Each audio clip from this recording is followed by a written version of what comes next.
வணக்கம். இது தமிழ் டைலாக் 2.0. பிரமோல பார்த்தோம்ல, மறுபடியும் இந்த டப்பா வந்து எதுக்கு கத்துறான்னே தெரியாம அவன் பாட்டுன்னு கத்திக்கிட்டு இருக்கிறான். இங்க மேனேஜர்ஸ் வெர்சஸ் லேபர்ஸ் அப்படின்னு சொல்லிட்டு பிரிச்சிருக்கிறாங்க. இது ஆல்ரெடி ஒரு இஷ்யூ ஆச்சு இல்ல. ஜஸ்ட் டீம் பிரிக்கும் போது இங்க skilled skilled oriented, labour oriented அப்படின்னு சொல்லிட்டு தீபக் வந்து ஒரு புரிதலை ஏற்படுத்துறதுக்காக ஒரு விஷயம் சொன்னாரு. அதை வந்து உடனே வந்து டிஸ்கிரிமினேஷன் அப்படின்னு சொல்லிட்டு சுற்றி விட்டானா, இதுக்காகவே இந்த டாஸ்க்கை வச்சிருக்கிறாங்க போல இருக்கு. இப்போ மேனேஜர் சைடில் வந்து 8 பேரை போட்டிருக்கிறாங்க. தொழிலாளர்கள் சைடில் வந்து 7 பேர் இருக்கிறாங்க. இந்த 8 பேரில் பார்த்தீங்கன்னா Muthukumaran, Manjari, Soundarya, Jacqueline, Jeffrey, Dharshika, Vishal, so இவங்க எல்லாமே இருக்கிறாங்க. இப்போ மற்றவங்கெல்லாம் பார்த்தீங்கன்னா இங்கே தொழிலாளர் சைடில் இருக்கிறாங்க. அதுவும் கண்டிப்பாக அந்த டப்பாவை தொழிலாளர் சைடு தான் போடுவாங்க. ஏன்னா அப்போ தானே சண்டை வரும். இப்போ கிளாஷ் அப்படிங்கிறது வந்து ஒரு ஆர்கானிக்காக வந்தால் பரவாயில்ல. இப்போ இங்கே தண்ணி, குடிக்கிற தண்ணி, பாத்ரூமில் தண்ணி வரணுன்னாலும் சரி, இல்லை கேஸு, இது எல்லாமே பார்த்தீங்கன்னா இங்கே வேலை செஞ்சாதான், தொழிலாளர்கள் இங்கே வேலை செய்யணும், அப்போ தான் அது கிடைக்கும் அப்படின்னு சொல்லிட்டாங்க. ஸோ இப்போ வந்து ரூல்ஸை வந்து டிஸ்கஸ் பண்ணலாம் வாங்க அப்படின்னு சொல்லிட்டு முத்து சொல்லும்போது முதல்ல சமைப்போம் அப்படின்னு சொல்கிறாங்க. இவர் நேராக வராரு. வெளியே வந்து ராணவ வந்து சைக்கிள் ஓட்ட சொல்கிறாரு. 2 சைக்கிள் இருக்குது பெடல் பண்ணுறது, காலில் பெடல் பண்ணுறது, கையில் பெடல் பண்ணுற மாதிரி ஒரு சைக்கிள் இருக்குது. இங்கே வந்து ராணவ் வந்து இங்கே பாத்ரூமில் தண்ணி வரல, ஸோ அதுக்காக வந்து அவர் சைக்கிள் ஓட்டுவார். சத்யா வந்து இங்கே கேஸ் கனெக்ஷன் வேணும், சமைக்கணும், ஸோ அதுக்காக அவர் சைக்கிள் ஓட்டுவார். அன்ஷிதா பார்த்தீங்கன்னா இங்கே குடிநீர் வேணும், அதுக்காக அவங்க சைக்கிள் ஓட்டுவாங்க அப்படின்னு சொல்லிட்டு 3 பேரை ஃபிக்ஸ் பண்ணிவிட்டு அருணை கூப்பிட்டு அருண் வந்து மேற்பார்வை பார்த்துப்பாரு அதுவரை அப்படின்னு சொல்லிட்டு கேமராவில் இன்ஃபார்ம் பண்ணிவிட்டு அருண்கிட்ட சொல்லிவிட்டு ரூல்ஸை டிஸ்கஸ் பண்ணலாம் அப்படின்னு சொல்லிட்டு உள்ளே வர்றாரு. வந்தால் வந்து இவங்க சமையல் பாதையிலே நிற்குது, முதல்ல சமைச்சிருவோம், அப்படியே சமைச்சிக்கிட்டே பேசுவோம் அப்படின்னு சொல்லிட்டு இவங்க சொல்கிறாங்க. ஜாக்லின் வந்து சொல்கிறாங்க. ஸோ இப்போ அங்கேருந்து இவர் வர்றதுக்குள்ளே பார்த்தீங்கன்னா இங்கே என்ன பண்ணிட்டான் டக்குன்னு டப்பா, வி ஆர் லேபர்ஸ் நாட் வந்து பெக்கர்ஸ் அப்படின்னு சொல்லிட்டுருக்கு. அப்படி அங்கே யாருமே சொல்ல, எதுவுமே சொல்ல, சம்மந்தம் இல்லாமல் ஒரு டைலாக்கை சொல்ல அங்கே அன்ஷிதாவே கலாச்சிட்டு இருக்கிறாங்க. லேபர் டீமில் தான் இருக்கிறாங்க. அவங்க சொன்னாங்க, அந்த படத்தில் வரும்ல, அந்த படம் பார்த்தியா அப்படின்னு கேட்குறாங்க. படம் இல்லை, உள்ளேருந்து வருது அப்படின்னு அவருக்கு உள்ளேருந்து வருதான். அதை சொன்னதும் வந்து இல்லை, ஒரு மலையாள படத்தில் கரெக்டாக அந்த டைலாக் வரும், அதை பார்த்துட்டு தானே சொல்கிற அப்படின்னு சொல்லிட்டு அவங்க ஓட்டிகிட்டு இருந்தாங்க. இவர் நேராக வந்து அதுக்கப்புறமா அங்கேருந்து போய் அங்கே யூனியன் ஆஃபீஸ் அப்படின்னு சொல்லிட்டு ஒரு ஏரியா இருக்குது. இந்த லேபர்ஸ் வந்து ஒன்லி ரெஸ்ட் ரூம் போகணுன்னா மட்டும்தான் இவங்க வீட்டுக்குள்ளவே என்ட்ராக முடியும். மற்றபடி இவங்களுக்கான சாப்பாடு, தண்ணீர் எல்லாமே பார்த்தீங்கன்னா மேனேஜர்ஸ் கொடுக்க வேண்டி இருக்குது, அவங்க தான் கொடுக்கணும். ஸோ இவங்க வந்து வேலையை செய்யணும். இவங்கள வந்து வேலை வாங்குறது மேனேஜருடைய வேலை. இப்போ அவங்க டிஸ்கஸ் பண்ணணும்னு உள்ளே போனாங்கல்ல. இப்போ இவர் இப்போ யூனியன் ஆஃபீஸில் உட்காந்துட்டு இருக்காரு. சரி, அங்கே லேட் ஆனதும் இப்போ முத்து வெளியே வர்றாரு. முத்து வெளியே வந்து ரூல் நம்பர் 1 அப்படின்னு சொல்லிட்டு ரூலை சொல்கிறாரு. நீங்கள் வந்து ஆக்சுவலி இவங்க அது வர்றதுக்கு முன்னாடியே வந்து இவங்க ஓவராக பேசுகிறதெல்லாம் கேட்டாங்க. இப்போ கேட்டுட்டு வந்து அவர் சொல்கிறாரு, முதல்ல மேனேஜர்ஸை வந்து சார், மேடம் அப்படின்னு சொல்லிட்டு கூப்பிடுங்க, ரூல் நம்பர் 1. 2வது ரூல் வந்து குறுக்க பேசாதீங்க மேனேஜர் பேசும்போது அப்படிங்கிறாரு. 3வது பார்த்தீங்கன்னா இங்கே உங்கள் யூனியன் ஆஃபீஸை வந்து யார் யூஸ் பண்ணும் அப்படிங்கிறத வந்து மேனேஜர்ஸ் நாங்கள் உறுதி பண்ணுவோம் அப்படின்னு சொல்கிறாரு. அவ்வளோதான். டப்பா கோவம் வந்துருச்சு. வந்து 3வது அந்த கேள்வி கேட்டதில் ஒரு லாஜிக் இருந்தது அருண் கேட்குறதுல. ஆனால் வந்து அந்த விதத்தில் அதை கேட்கக்கூடாதுல்ல. இவர் பாட்டு அப்படியே பொங்கிட்டு வராரு. யூனியன்னா என்ன தெரியுமா, அது எங்களுக்காக நாங்கள் தேர்ந்தெடுக்கிறது, அது எப்படி வந்து நீங்கள் மேனேஜர்ஸ் முடிவு பண்ணுவீங்க, நீங்கள்லாம் உங்களுக்கெல்லாம் ரைட்ஸ் கிடையாது. நடிகர் சங்கம் இருக்குல்ல, அந்த சங்கத்தில் இருக்கிறவங்க தானே வந்து தேர்ந்தெடுக்க முடியும், நீங்கள் எப்படி மேனேஜர் எப்படி முடிவு பண்ணுவேன் அப்படின்லாம் இவர் சொல்ல. முத்து வந்து அவர் பாயிண்டில் நிற்கிறார். அவர் சொல்கிறதுல லாஜிக் இருக்குது. அவர் சொல்கிறாரு, எங்களுக்கு தான் அந்த ரூல் போகிற அதிகாரம் கொடுத்துருக்குறாங்க, நான் அதை ரூலில் எடுத்துகிட்டு வருவேன் அப்படின்னு சொல்லிட்டு இவர் சொல்கிறாரு. நீ அந்த ரூல் எடுத்துகிட்டு வந்தால் நான் எதிர்ப்பேன் அப்படின்னு சொல்லிட்டு இந்த டப்பா சொல்ல. யாரை எதிர்க்க போகிற, பிக் பாஸை எதிர்க்க போகிற அப்படின்னா நான் உன்னை எதிர்ப்பேன், மேனேஜரை எதிர்ப்பேன் அப்படின்னு சொல்ல. இப்போ பார்த்தீங்கன்னா ராணவும் உள்ளே வந்துடுறான். இவன் ஒரு ஏற்கனவே ஒரு டப்பா தொல்லை தாங்க முடியலனா இவன் அதுக்கு மேலே இருக்கிறான் இன்னொரு டப்பாவா. அந்த டப்பாக்கு இவன் டப்பா அடிச்சுட்டு இருக்கிறான். இங்கே வந்து எங்கள் பேச்சுரிமை போகுது, பேச்சுரிமையில் நீங்கள் தலையிடுறீங்க அப்படின்லாம் சொல்லிட்டுருக்கிறான். இன்னும் டாஸ்கே ஆரம்பிக்கல, என்ன பேச்சுரிமை போச்சு அப்படின்னா, இவர் சொன்னார்ல குறுக்க பேசாதீங்க அப்படின்னு, நாங்கள் குறுக்க பேசுவோம், அதுதான் எங்கள் உரிமை அப்படின்லாம் சொல்லிட்டுருக்குறாங்க. குறுக்க பேசுறது எப்படா உரிமையாகும், அது எப்படி பேச்சு உரிமையாகும்? ஸோ இந்த டப்பாவுக்கு புரியலன்ன போது கூட அவனுக்கு டப்பா அடிக்கிற அந்த ராணுவுக்கு எங்கே புரிய போகுது? ஸோ அது புரியல. நாங்கள் மேனேஜரை எதிர்க்கிறோம்னு சொல்லிட்டு இருந்தானுங்க. அதுக்கு இவர் சொல்கிறாரு, நீ என்ன எதிர்க்க முடியாது, ரூல் போடுற அதிகாரம் எனக்கு இருக்கு, நீ ஃபாலோ பண்ணி தான் ஆகணும்.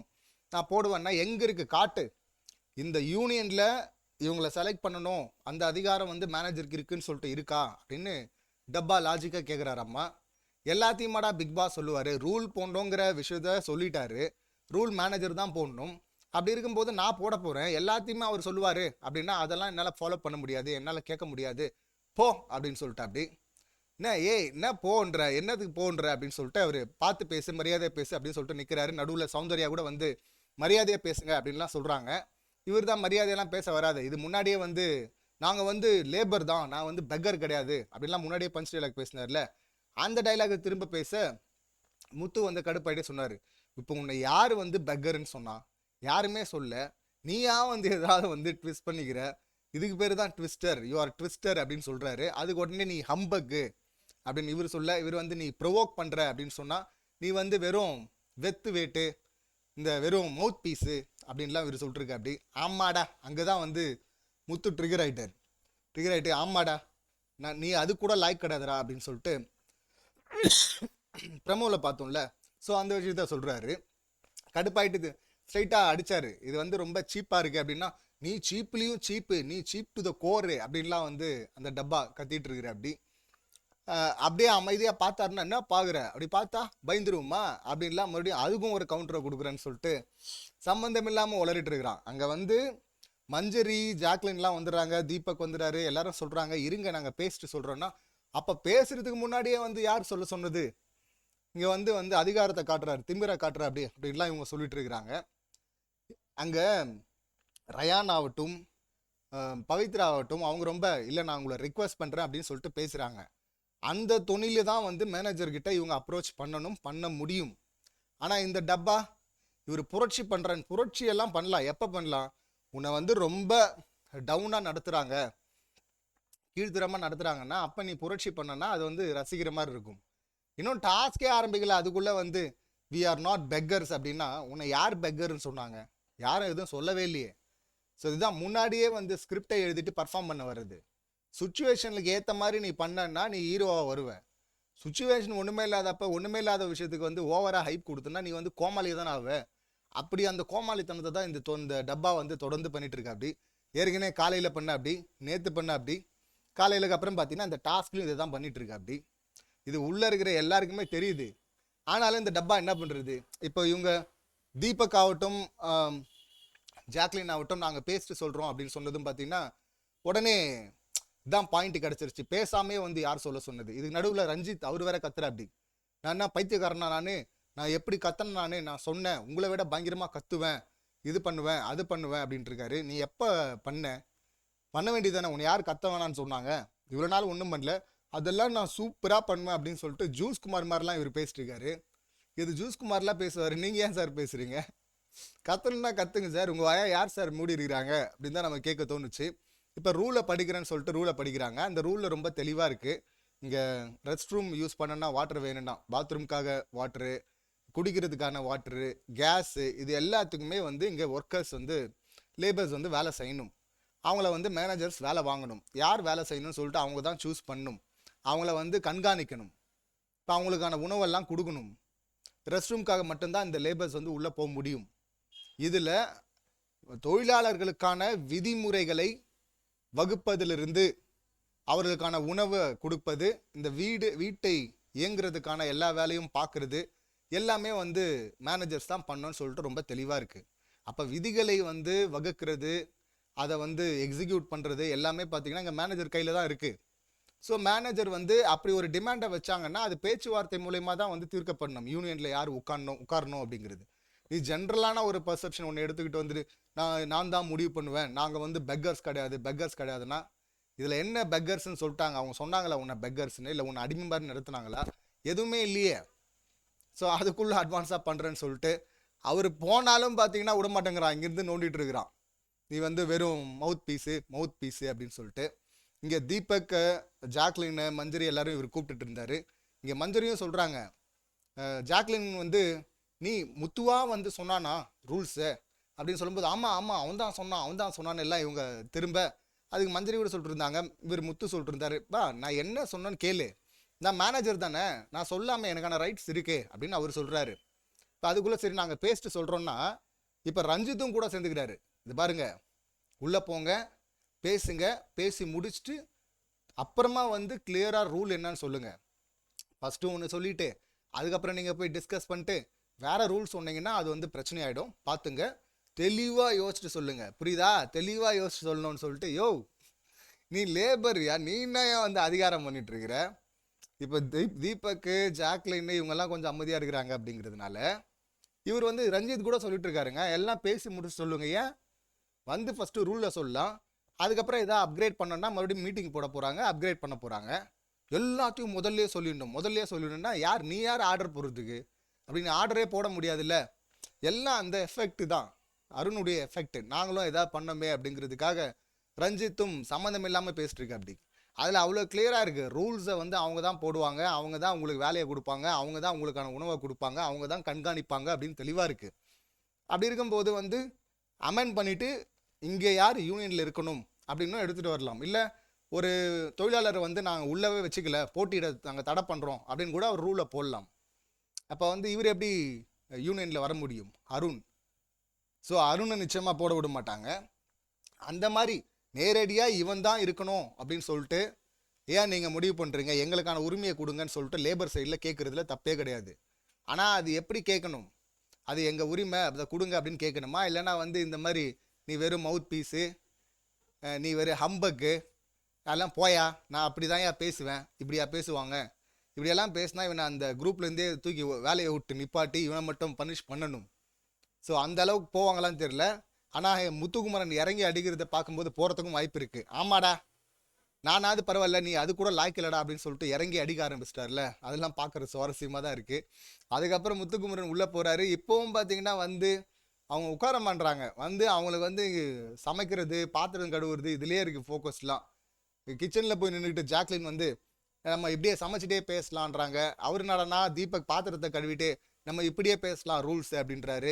எல்லாரும் இப்படி இருக்கிறதுனால தான் இந்த குழப்பம் வந்துருக்குது. இவங்கெல்லாம் உட்காந்து பேசிட்டு மறுபடியும் வருவாங்க. வந்தாலும் மறுபடியும் அந்த டப்பா 7.5 இன்னொன்று பண்ண போகிறான்.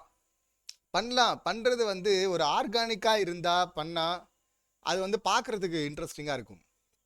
சம்மந்தமே இல்லாமல் ஆரம்பிக்கிறதுக்கு முன்னாடியே பஞ்ச் டைலாக்லாம் பேசினா அது செம்ம கடுப்பாக தான் இருக்குது. இந்த டப்பாவை வச்சு செய்யணும். ஏற்கனவே வந்து என்ன ரெட் கார்டு கொடுத்துருவீங்களா, வெளியே அனுப்பிடுவீங்களா, அது வந்து தப்பு, நான் தப்புன்னு சொல்லுவேன் அப்படின்லாம் அடம் பிடிச்சிட்டு சம்மந்தமே இல்லாமல் பேசிட்டு இருந்தான். இதில் கூட வந்து இப்போ ராணுவம் சேர்ந்துருக்கிறான். அந்த ராணுவம் என்ன பண்ணிட்டான், காலையிலே மஞ்சரி வந்து புரிய வைக்கிறதுக்காக மஞ்சரியும் முத்துவும் சொல்லியிருக்கிறாங்க, இங்கே வந்து குரூப் இருக்குப்பா, கிளாஸ் ஏ, கிளாஸ் பி, கிளாஸ் சி அப்படின்னு சொல்லிட்டு இருக்குது. ஆனால் வந்து எல்லாருமே ஈக்குவல் தான் அப்படின்னு சொல்லிட்டு வேலையின் நிமித்தம் கிளாஸ் ஏ, கிளாஸ் பி, கிளாஸ் சின்னு சொன்னால் இதை வந்து இந்த டப்பா கிட்ட இவன் சொல்லிட்டு இருக்கான். அந்த ராணுவம் வந்து கிளாஸ் ஏன்னு எப்படி சொல்லுவாங்க அப்படின்னா கிளாஸ் ஏ, கிளாஸ் பி, கிளாஸ் சின்னா தான் தப்பு, மேலே நடுவில் கீழே அப்படின்னு. அப்படியெல்லாம் ஹவுஸ் ஹோல்டு ஒர்க்குக்கு போய் யார் பிரிக்க போகிறாங்க? அப்படி பிரிக்கவே முடியாதுல்ல. ஒரு உதாரணத்துக்கு அவங்க என்னவா சொல்கிறாங்க, வெரைட்டியாக இருக்குது. இப்போ ஸ்கில்டு லேபர் அப்படின்றாங்களே, இப்போ ஸ்கில்டு அப்படின்னா ஒரு குரூப் இருக்குது, கிளாஸ் ஏ, கிளாஸ் பி, கிளாஸ் சி அப்படி பிரிச்சுக்கலாம். இப்போ கிளீனிங்கு, பாத்திரம் கழுவுறது, சமைக்கிறது அப்படின்னு சொல்லிட்டு அந்த வெரைட்டியை சொன்னால் இவன் அடுக்கு லெவலில் எடுத்துக்கிட்டு வந்துட்டு அந்த டப்பாவுடைய டப்பா இந்த ராணுவ சொல்ல உடனே டப்பா அப்பயே பொங்க ஆரம்பிச்சிட்டான். அப்போவே என்ன அப்போன்னா வந்து சாப்பாடு கொடுக்க முடியாது லேபருக்கு அப்படின்னு அவங்க சொல்லுவாங்க. அப்போனா நாங்கள் வந்து அமைதியாக போயிடணுமா அப்படின்னு யார் சொன்னாங்க? இப்போ பெக்கர்னு யார் சொன்னாங்க? எல்லாமே இவனாக கற்பனை பண்ணிக்கிறான்.